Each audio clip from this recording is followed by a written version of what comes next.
दोस्तों हम बात करेंगे रविन्द्रनाथ टैगोर जी की और इनके ऊपर मैं बहुत सारी वीडियोस भी बनाऊंगा और हमारे जो भारत के जो सच्चे सपूत हैं उनके ऊपर मैं अधिक से अधिक वीडियोस बनाऊंगा और आप लोगों के सामने प्रस्तुत करूंगा।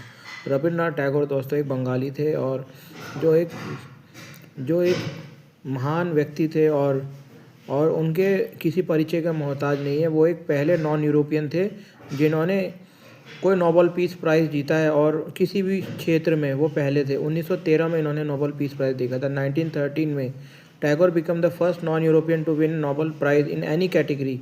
1913 में जीते थे एंड ऑल्सो फर्स्ट लिरिसिस्ट थे और जो लिरिसिस्ट भी थे जिन्होंने एक नोबेल पीस प्राइज़ जीता था लिटरेचर में। और भारत के राष्ट्रगान को गाने वाले, राष्ट्रीय गीत को आवाज़ देने वाले और बंगाली और पूरे भारत की पहचान रविन्द्रनाथ टैगोर जी, जिनका जन्म जो हुआ था 7 मई 1861 में हुआ था।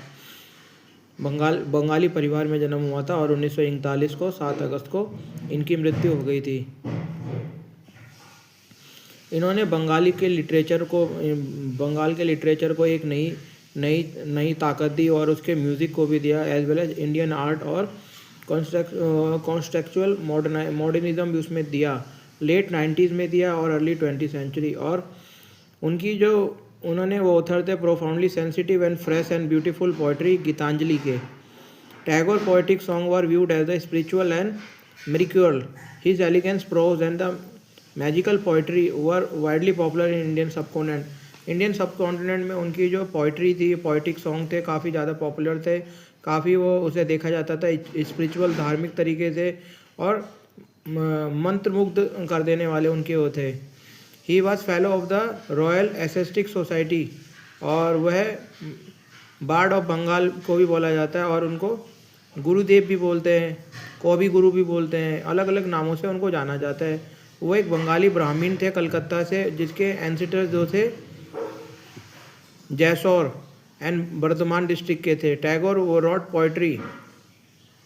जो टैगोर जो थे दोस्तों, टैगोर जी जो थे 1913 में जीतने वाले, उन्होंने 8 साल की उम्र में ही कविता लिखना चालू कर दिया था और at the age of 16 he release first उन्होंने अपनी पोएम रिलीज़ की थी Bhanusimha sun lion, which were seized on by the literary authorities as the long lost classic, जिसे छीन लिया गया लिटरेरी अथॉरिटीज़ के द्वारा लॉन्ग लॉस्ट क्लासिक के तौर पर। बाय 1877 ही graduated to his first short stories. वह ग्रेजुएट हुए अपनी first short stories and drama publish under his real name as a humanist, universalist and internationalist.